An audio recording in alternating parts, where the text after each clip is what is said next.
género, que es el Staphylococcus. Cuando nos referimos a los estafilococos, debemos tener en cuenta que son bacterias que son muy frecuentes en la práctica médica.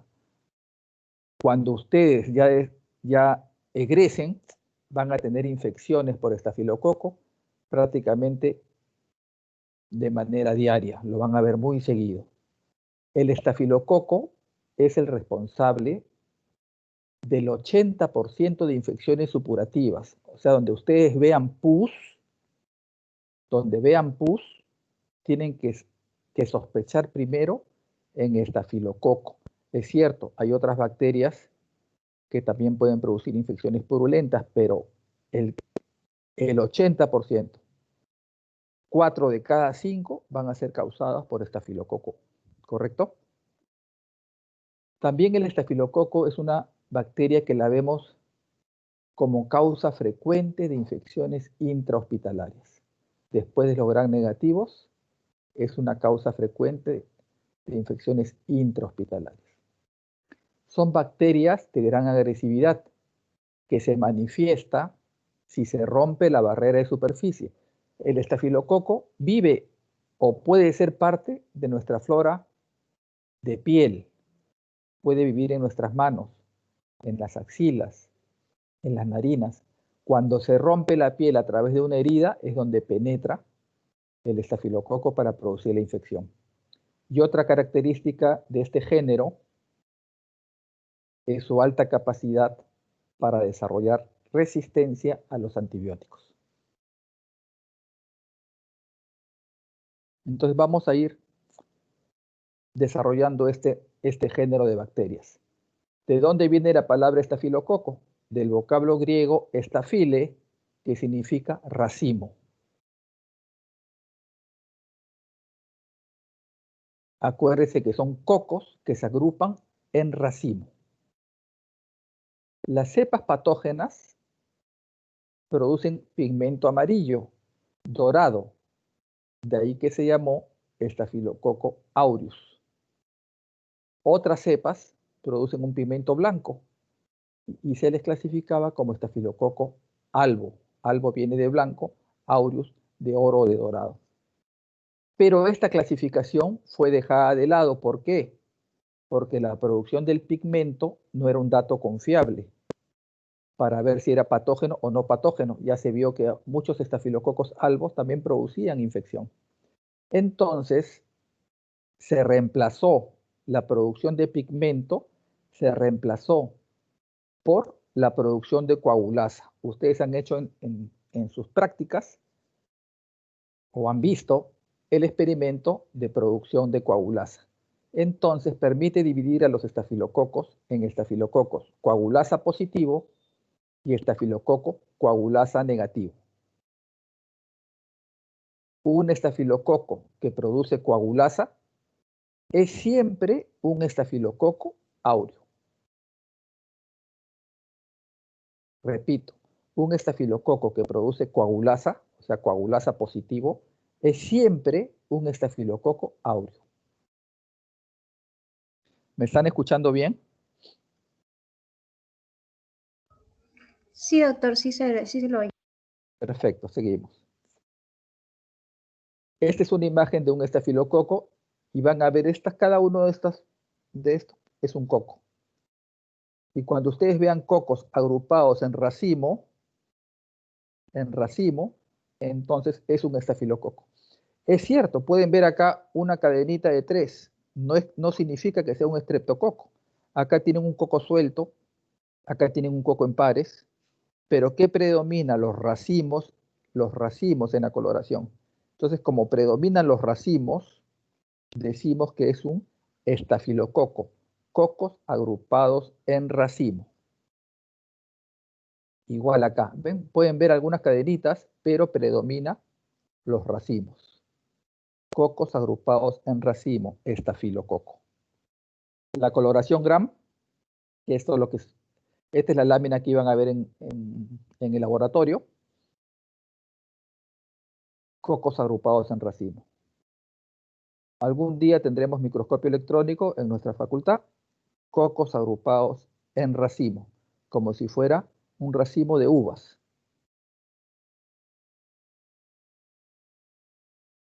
Bien. Estafilococo es el género. Ese género tiene muchas especies. Hay más de 30 especies, de las cuales solo 3 tienen importancia clínica. En realidad, podemos encontrar hasta 10 estafilococos que producen alguna infección en el ser humano, pero son muy infrecuentes, muy raros. Los más frecuentes son estas 3, que son el estafilococo aureus, que es el principal y del cual vamos a desarrollar la clase, el estafilococo epidermidis, que se caracteriza por producir infecciones intrahospitalarias, y el estafilococo saprofíticos, que produce infecciones urinarias. Y rápidamente hablo de estos dos, ya que la clase la vamos a hacer relacionada al aureus. El estafilococo epidermidis lo van a encontrar ustedes en infecciones en todo paciente, por ejemplo, que tenga alguna prótesis, por ejemplo, un paciente con una válvula ventrículo cerebral, un paciente con una válvula cardíaca, alguien que le han puesto un dispositivo, digamos, en el cuerpo. Ahí es donde le gusta vivir el epidermis, en esos dispositivos. Por eso que son infecciones intrahospitalarias. Da cuadros de fiebre, de sepsis, pero felizmente no es tan agresivo como el aureus. Sin embargo, la única solución al problema del epidermis es sacar la válvula infectada. Si le puse una válvula ventrículo cerebral para una hidrocefalia, la tengo que sacar porque si no me va a seguir haciendo fiebre indefinidamente. En el caso del estafilococo saprofíticos, les dije, se relaciona con infecciones urinarias, pero obviamente no es el más frecuente. Siempre los gérmenes más frecuentes para infecciones urinarias son los gram negativos. Si el cultivo nos sale positivo a saprofíticos, ya veremos los antibióticos, el antibiograma, que ustedes han hecho también en la práctica, para ver qué antibiótico le damos para saprofíticos. Entonces, a ver, vamos con tranquilidad. Nosotros hacemos nuestra coloración Gram. En la coloración Gram se ve si la bacteria fermenta glucosa. Fermenta glucosa, ven este cuadrito. Muy bien, veo cocos gram positivos, ya, de repente tengo duda, no debería haber duda, pero si tengo duda, tengo cocos gram positivos, fermentan glucosa, hago la prueba de catalasa. ¿Se acuerdan de la prueba de catalasa? ¿No? La prueba de catalasa, ese que salen las burbujitas. Si es catalasa negativo, esos cocos son estreptococos, que van a tener otra clase sobre estreptococo. Si es catalasa positivo, tengo un estafilococo. Seguimos. Este es el test de catalasa, las burbujitas. A ver, acá, lo mismo. Catalasa, es lo mismo, no se vayan a preocupar. Catalasa positivo, estafilococo. Catalasa negativo, estreptococo, enterococo. Acá ya está toda la clasificación para estreptococo. Y yo estoy buscando gram positivos, cocos gram positivos. Ahora, este cuadrito de acá lo voy a agrandar para que ustedes lo entiendan mejor. Y acá estamos con estafilococo. Catalasa positivo, estafilococo. Entonces ya sé que es un género estafilococo. Tengo mi coloración gram en racimo, perfecto. Ahora, ¿qué estafilococo es? Porque ya les dije que tenemos 3 especies importantes. Entonces, ¿qué prueba hago? La prueba de coagulasa. Coagulasa positivo, estafilococo aureus. Coagulasa negativo, entonces tengo que hacer una prueba de antibiótico que se llama prueba de sensibilidad a la novobiosina. Sensible a la novobiosina, epidermidis. Resistente a la novobiosina, saprofíticos. Ojo, pregunta de examen. ¿Entendieron bien esta parte?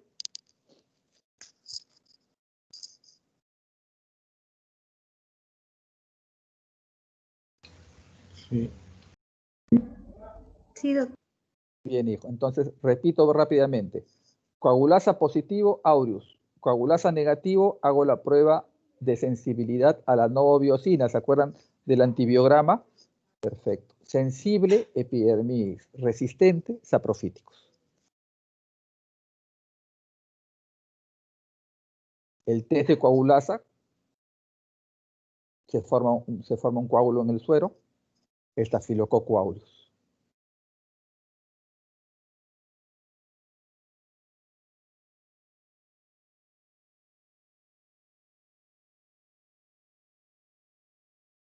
Y sensibilidad a la novobiosina. Sensible, ven el halo al antibiótico, ven el halo, epidermis. Resistente, no hay halo, saprofíticos.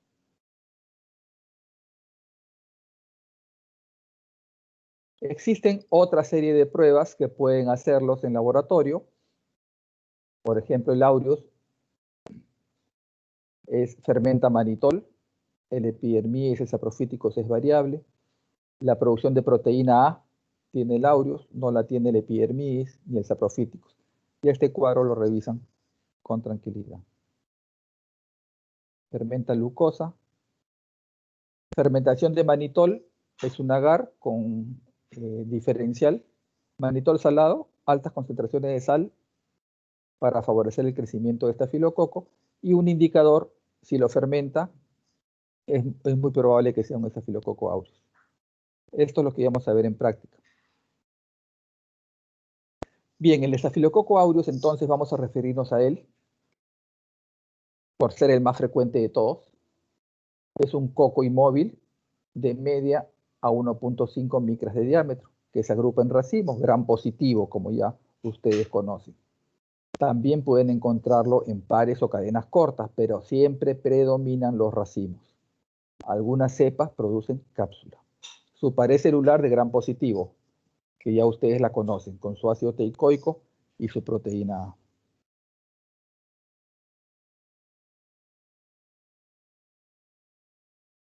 Es una bacteria aerobia, pero puede ser anaerobia facultativa. La temperatura que ataca de 6.5 grados a 46 grados. Y obviamente su temperatura óptima de 30 a 37 porque afecta al ser humano. Igual en el pH. Tiene un rango de 4.2 a 9.3 y ahí está incluido el pH del hombre. Se desarrolla bien en los medios de cultivo de rutina.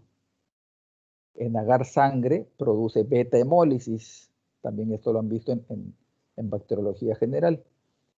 Sus colonias son lisas, opacas, redondas y producen la mayoría, ya no se puede generalizar, un pigmento amarillo dorado, que de ahí viene el nombre de aureus, que se atribuye a pigmentos carotenoides.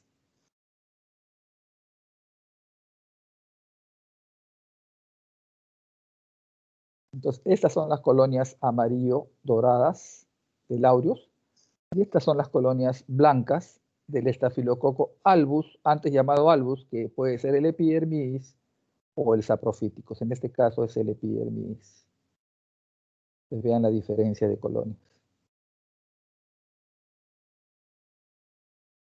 Igual acá, como si fuera una yema de huevo, ¿no? Pero son las colonias amarillo doradas del estafilococo aureus.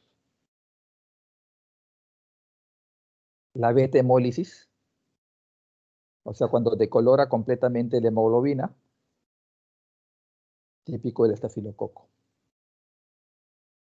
Entonces, dentro de su metabolismo, les decía que era una bacteria aerobia, anaerobia facultativa, que produce catalasa, puede fermentar azúcares, fermenta el manitol, eso nos ayuda para diferenciarlo también del epidermis. Gran capacidad para generar resistencia a antibióticos mediada por plásmidos. Si es una cosa de la que tememos del estafilococo, es su resistencia a los antibióticos comunes. Es una de las bacterias más resistentes que otras bacterias que no producen esporas. Requiere para inactivarse temperaturas de 60 grados por 1 hora y son resistentes a los mercurios y a los fenoles. O sea, cuando echamos el mertiolate a nuestra herida, no le hace nada.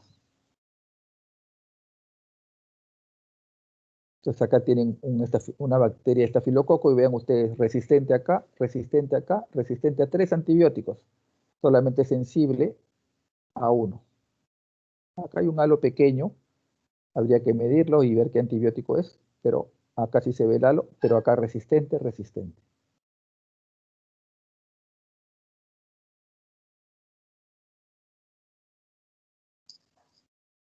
Los antígenos que predominan son el ácido teicoico, todos los de pared celular, el polisacario capsular en las cepas que tienen cápsula y el factor de agregación. Esto es importante desde el punto de vista epidemiológico.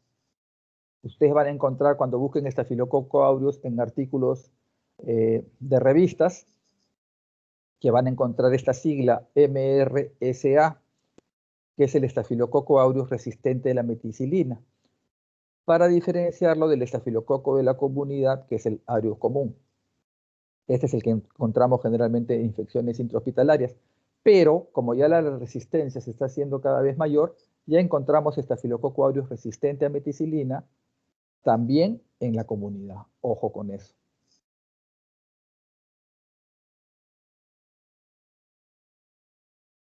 Bien. El Staphylococcus aureus es una bacteria que no ataca solo por sí misma. Está poseída de un arsenal de enzimas y toxinas que le permiten ingresar al organismo y también producir intoxicaciones o enfermedades, como vamos a ver más adelante. ¿Qué enzimas posee el Staphylococcus aureus en su arsenal? Tienen la catalasa. La catalasa. ¿Y qué hace la catalasa? Eso lo vieron en las prácticas anteriores. Transforma el peróxido de hidrógeno en agua y oxígeno. Y le permite sobrevivir al ataque de los polimorfos nucleares, que justamente cuando lo fagocitan, liberan catalasa para destruirlo. Pero el estafilococo se defiende produciendo su enzima catalasa. Los fagocitos liberan, peróxido de hidrógeno, ¿no? Y el estafilococo se defiende produciendo catalasa. Cuando ustedes tienen una herida en piel infectada por Staphylococcus aureus y se echan el agua oxigenada, que es peróxido de hidrógeno, y sale la burbujita, ahí se está defendiendo el estafilococo. No es que el agua oxigenada está haciendo bien, sino que se está defendiendo la bacteria. ¿Qué otra enzima ya la conocen ustedes porque se han visto en la práctica? La coagulasa. La coagulasa coagula el plasma de manera similar a la trombina y permite el paso de fibrinógeno a fibrina. Pero nos interesa acá porque es un marcador de pirulencia. Estafilococo coagulasa positivo igual Staphylococcus aureus. Otra enzima hialuronidasa que le facilita la diseminación de la infección. La catalasa, coagulasa. ¿Qué otras enzimas produce el estafilococo? Las beta-lactamasas. Entonces, si produce beta-lactamasas, permite la resistencia a los antibióticos beta-lactámicos. Cuando ustedes hagan farmacología, van a estudiar los antibióticos beta-lactámicos como la penicilina. Entonces, yo nunca le voy a dar penicilina a un paciente con una infección de pus que sospecho estafilococo. Entonces, desde ya, médico egresado de Villarreal no puede recetar penicilina G, megacilina, amoxicilina, ninguno de estos antibióticos beta-lactámicos a un absceso por estafilococo. ¿Correcto? ¿Por qué? Porque produce beta-lactamasa, no le va a hacer nada. Otras enzimas, la nucleasa, que degrada el ADN y el ARN. Esto se va a ver, se vería en la práctica también con un halo. Las lipasas, otra enzima del estafilococo, que actúa sobre grasas y aceites. Por eso que el estafilococo le gusta vivir y coloniza áreas sebáceas.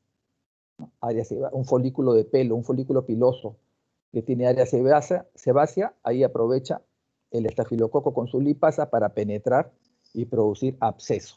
Lo que hace el estafilococo es producir absceso. Entonces, la DNasa en el agar DNA degrada el DNA. Pero además el estafilococo, además de las enzimas que hemos revisado, también produce toxinas. También produce toxinas. Ojo con esto.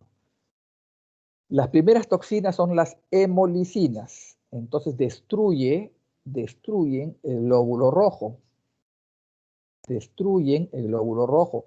Entonces que no les extrañe cuando ustedes tengan un paciente con infección o con sepsis por estafilococo, que también tenga anemia.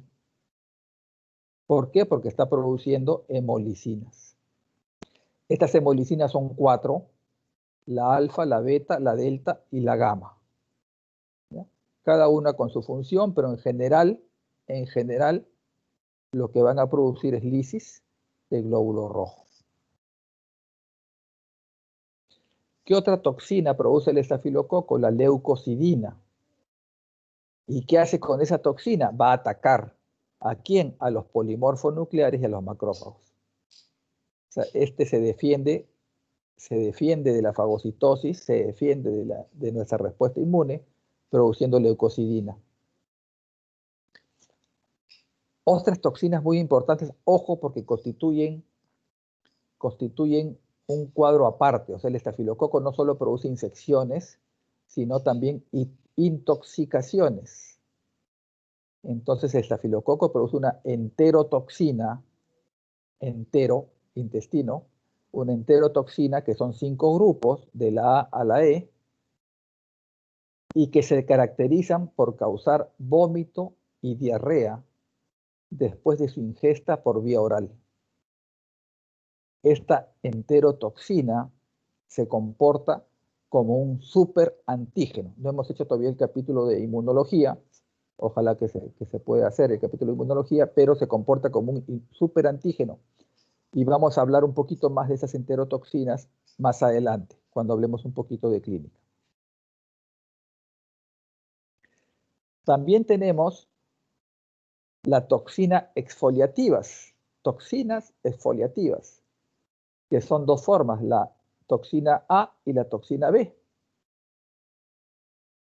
y que van a producir desprendimiento de la capa granulosa de la epidermis. Son responsables del síndrome de piel escaldada. Ojo, aquí no estamos hablando de infección, sino de intoxicación, y son cuadros clínicos aparte, que vamos a darle una repasada. No corresponde hacer clínica, pero sí para que ustedes le saquen provecho al curso. Vamos a ver algunos pacientes relacionados a esto. Y una toxina que puede ser mortal es la toxina 1 del síndrome del shock tóxico, que también se comporta como un superantígeno, y este es un cuadro grave caracterizado por múltiples alteraciones orgánicas. Entonces vean ustedes cómo de una simple infección de piel, porque me hice una herida jugando, qué sé yo, jugando algún deporte, me raspé la rodilla, entró el estafilococo por la piel y empieza a liberar estas toxinas, ¿no? Estas toxinas, y termino yo con un cuadro grave hospitalizado que me puede llevar a la muerte. Bien, esta es la parte de microbiología, y esto es más o menos para que ustedes tengan un panorama de esta primera bacteria que están ustedes escuchando, que están conociendo como estudiantes de medicina. El Staphylococcus aureus tiene distribución mundial, o sea, está en todo el mundo, donde ustedes vayan. Es componente de la flora bacteriana de la piel. Ojo, por eso que nos lavamos las manos, también por el estafilococo. Tasa de portadores asintomáticos, 30% en adultos. ¿Dónde se localiza más? En las narinas, o sea, en los bordes de la nariz y en el periné. Entonces yo me agarro la nariz y estoy llevando estafilococo a mi mano y lo voy pasando de paciente a paciente o de persona a persona. Por eso que la importancia del lavado de manos aquí. Aquí podría haber sido bonito un trabajo si hubiéramos tenido las prácticas presenciales, de ver cuántos alumnos de la promoción portan estafilococo en su piel. Es un bonito trabajo de investigación. Se transmite por contacto directo a través de las manos. Y las cepas meticilino resistentes son responsables de infecciones intranosocomiales.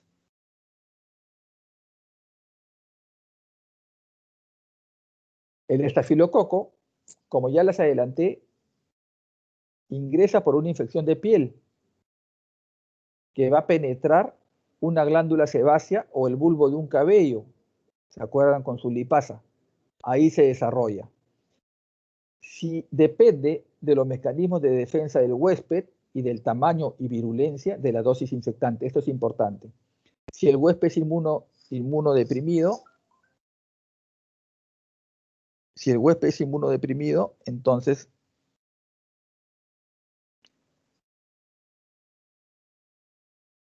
va a facilitar la infección por estafilococo. Igual la cantidad de microorganismos que ingresen. La destrucción de la piel o mucosas predispone a la infección. Nuestro mecanismo de defensa principal contra el estafilococo es el polimorfo nuclear del neutrófilo. ¿Y qué caracteriza las infecciones por estafilococo aureus? La formación de abscesos. Donde ustedes vean abscesos, tienen que sospechar en estafilococo. No solo en piel, en cualquier parte del organismo, porque se disemina a través de la sangre. Entonces vamos a hacer un panorama rápido de las principales infecciones de estafilococo para que no sea solo el tema árido de la microbiología en sí. Entonces, como vive en la piel, lo primero que da son infecciones cutáneas. Entonces tienen ustedes foliculitis, que es la infección del folículo piloso. Forunculosis, que es la foliculitis diseminada al tejido celular subcutáneo. Tienen ustedes carbunclo, es un forúnculo pero con múltiples focos y se extiende a capas más profundas del tejido fibroso. Y el impétigo localizado frecuentemente alrededor de la nariz, que se caracteriza por la formación de pústulas con costras sobre las capas superficiales de la piel. Estas son las infecciones cutáneas de estafilococo. A ver, veamos si tenemos algunas imágenes para que no se me aburra. Este es un impétigo, acá, al lado de la nariz, estas lesiones costrosas. ¿Por qué? Porque el estafilococo vive acá. Entonces me rasco, me hago una herida en piel, inmediatamente hace la infección y empieza a saltar. Empieza a saltar. Folículo piloso, entonces va a ser foliculitis, esa es una foliculitis de la barba. Acá tiene los abscesos.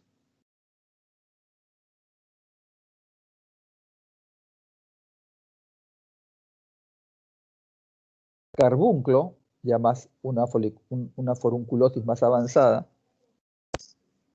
Ahí tienen la pus, los abscesos. Entonces, donde vean pus, donde vean abscesos, siempre piensen en estafilococo, sobre todo si es piel. Hay otro carbunclo, las lesiones costrosas con pus. Acá ya más grave todavía. El estafilococo es causa frecuente del aureus de celulitis. Entonces es una celulitis con absceso.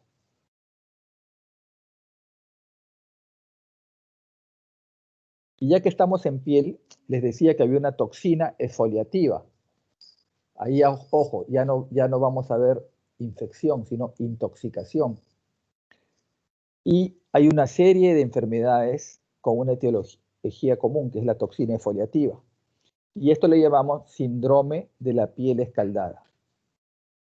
El síndrome de la piel escaldada puede tener una forma de un impétigo ampollar, que es una forma localizada, una escarlatina estafilocócica, que también la produce el estreptococo, son similares. Y la forma más grave es la dermatitis exfoliativa generalizada o enfermedad de Ritter, también llamada necrolisis epidérmica tóxica. Esta es la forma más severa que puede llevar a la muerte porque hay una gran descamación de la piel. Veamos algunas imágenes para que se les quede grabado. el impétigo ampollar, no sé si logran ustedes ver, como cuando se han ido a la playa y se desprende la epidermis. Doctor, creo que no se ¿Aló? puede en internet. ¿Están viendo las imágenes? Ahora sí. ¿Están viendo? No escuché. Sí se ve. No, sí, doctor, sí se puede. Perfecto, me están escuchando, ¿no es cierto? Bien. Sí. Ok, entonces, les decía que en el impétigo ampollar ven ustedes cómo se desprende la epidermis, como cuando uno se ha ido a la playa y tuvo una, digamos, se quedó mucho rato sin protector solar, entonces se va a desprender la epidermis. De repente vemos una imagen más clara acá. ¿Ven cómo se desprende? Esto es por la toxina estafilocócica. Para que se produzca esto, tiene que haber habido una infección en algún sitio de la piel. Puede ser la infección, por decir, en la rodilla, porque este niño se cayó, se hizo la infección en la rodilla y tiene la pus, y libera ese estafilococo la toxina y se empieza a desprender la piel. Se empieza a desprender la piel. Acá también ven cómo se desprende la epidermis, como un impétigo ampollar. Acá es una forma más severa.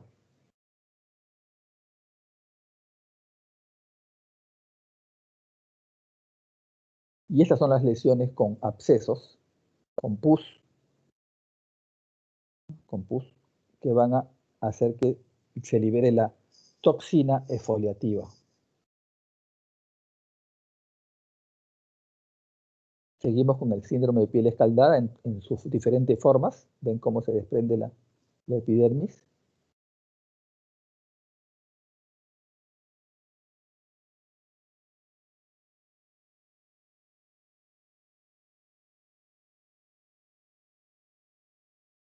Una forma más severa. Bien, entonces ese relacionado a la toxina exfoliativa en sus diferentes grados, desde un simple impétigo ampolloso hasta la forma más grave en la cual se desprende todo, la necrolisis epidérmica tóxica. Pero el estafilococo no solo afecta piel, también ingresa por vía sanguínea, por vía hematógena, y va a afectar cualquier órgano, pulmones, hueso, articulación, corazón, etcétera, y donde va, riñón, donde va, produce abscesos. Entonces, una neumonía por estafilococo es una neumonía con abscesos de alta mortalidad, formación de abscesos. Una osteomelitis, el estafilococo aureus es la principal causa de osteomelitis primaria. Entonces, por ejemplo, una persona tuvo una fractura de fémur y se infecta, tienen que pensar primero en estafilococo aureus y tienen que dar dentro de su arsenal antibiótico, tienen que incluir un antibiótico contra estafilococo hasta que salga el resultado del cultivo, obviamente. Artritis séptica, 50%, la mitad de infecciones articulares son causadas por estafilococo. Y en este caso, cuando uno tiene pus en la articulación, es una emergencia quirúrgica, hay que operarlo porque si no se destruye el cartílago articular y se produce deformidad articular permanente. Entonces, artritis séptica es una emergencia. Pus, tengo que sacar una muestra de la pus, llevarla a cultivo, iniciar antibiótico para estafilococo y en este caso drenar el absceso. Donde ustedes tengan absceso, tienen que drenarlo. Tienen que drenarlo. Infección de las válvulas cardíacas, de endocarditis, ¿no? Alta mortalidad. Y más aún si la persona porta prótesis valvulares. En general, los abscesos por bacteriemia o septicemia por estafilococo pueden producir abscesos en cualquier órgano, ya que una vez que agarran la vía sanguínea pueden ir a cualquier órgano. Entonces, donde vean abscesos, siempre sospechen de estafilococo. ¿Y por dónde entró? Por una herida de piel. Entonces, la neumonía por estafilococo, absceso, hay que drenar, poner un tubo acá y drenar la pus. Una neumonía redonda, ese es un absceso por estafilococo.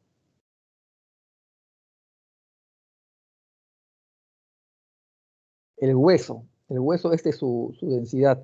Veo una placa y veo esta imagen. Este es un absceso en el hueso. Hay que drenarlo, hay que operarlo y drenar este absceso.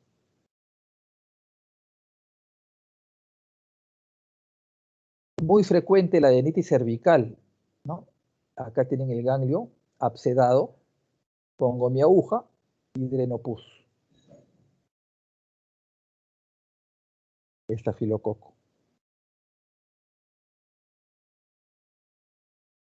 Este absceso está a punto de reventar. Esto está lleno de pus. Acá pongo mi agujita. Obviamente si el niño colabora o si el paciente colabora, pongo mi agujita y dreno pus. Otro absceso.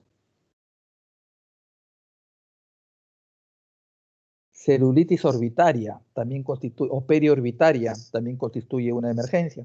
Este paciente tiene que estar internado porque obviamente la pus acá después por contigüidad puede seguir y llegar a hacer un cuadro infeccioso a nivel de cerebro. Entonces hay que darle antibiótico de inicio parenteral. Bueno, esta foto está fea. Está drenando la pus. Es una celulitis orbitaria.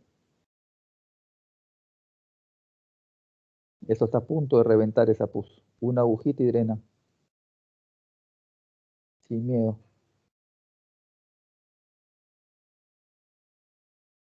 Y para terminar, vamos a referirnos a dos intoxicaciones y hablamos de dos toxinas. Uno era la intoxicación alimentaria por las enterotoxinas,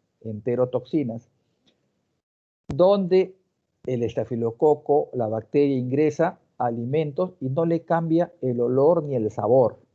Cuando ustedes tienen, por ejemplo, un alimento que huele mal, olor fétido, olor malogrado, ese es gran negativo. Pero en este caso los alimentos no cambian de sabor, está rico. El helado está igual de rico, pastel relleno con crema, flan, carnes procesadas, embutidos, normales en sabor y gusto. Ustedes se comen su heladito del heladero que vende su barquillo y a las 2 horas están vomitando y no paran de vomitar. Inicio brusco. Rápidamente se van a la emergencia porque se están deshidratando y a las 8 horas ya están sanos. Felizmente es rápido, pero sí te lleva a una deshidratación que puede ser severa y que requiere de repente que le ponga yo hidratación por vía endovenosa. Entonces los síntomas principales de la toxina, de la enterotoxina estafilocócica, es vómitos, dolor abdominal, diarrea y recuperación rápida en 6 a 8 horas. Entonces tienen ustedes un paciente que les llegó por emergencia con todo este cuadro, le ponen su vía y a las 6 horas ya está bien. Lo más, ¿pero qué comió? Me comí un helado, no un pastel con crema, no un embutido, mi pan con hot dog. Entonces ese diagnóstico va a ser intoxicación alimentaria. Causa más frecuente por el tiempo, estafilococo. ¿Tienen otras bacterias que producen intoxicación alimentaria? Sí, pero uno lo va sacando por el tiempo. Ya si dura más de un día, se piensa en gran negativos, entre otras causas. Y la otra toxina importantísima, les mencioné el síndrome de shock tóxico. Síndrome de shock tóxico, que es una enfermedad multisistémica. Afectaba más a mujeres, afectaba más cuando usaban tampones y se infectaban y de ahí el estafilococo empezaba a producir su toxina de shock tóxico. ¿Y qué hay? Como es shock, hay hipotensión marcada, fiebre, diarrea, conjuntivitis, dolores musculares y la erupción de escarlatina, porque también se produce seguramente la toxina foliativa, seguida por descamación. El síndrome de shock tóxico son dos cuadros de intoxicaciones independiente de los abscesos que hemos visto en la clase en diferentes órganos. Este es el cuadro de intoxicaciones alimentarias. Las más frecuentes, virales, salmonela, hepatitis, y acá tienen el estafilococo. Ante toda la patología que puede haber, este cuadro sigue siendo vigente a pesar de la fecha porque esto no ha variado. El Perú es rey de las infecciones. Todavía no mejoramos de eso. Bien, chicos, esa es la clase teórica. Y a la primera clase está estafilococo. ¿Alguna pregunta?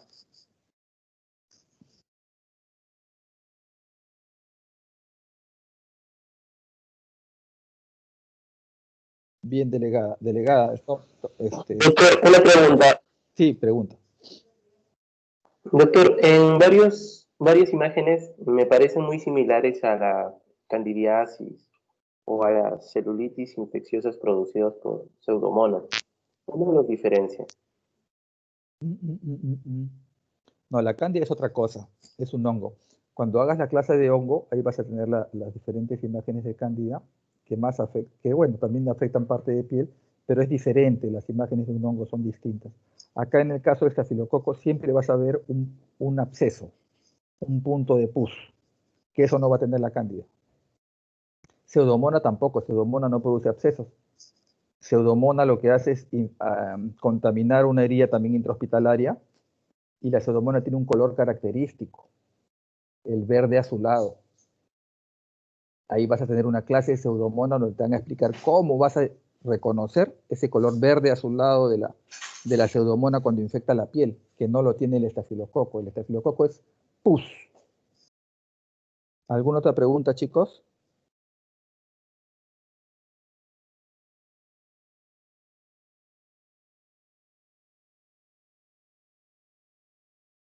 Ojo, le estoy hablando en términos generales porque obviamente cuando ustedes ya hagan clínica, ya van a ver casos específicos, ¿no?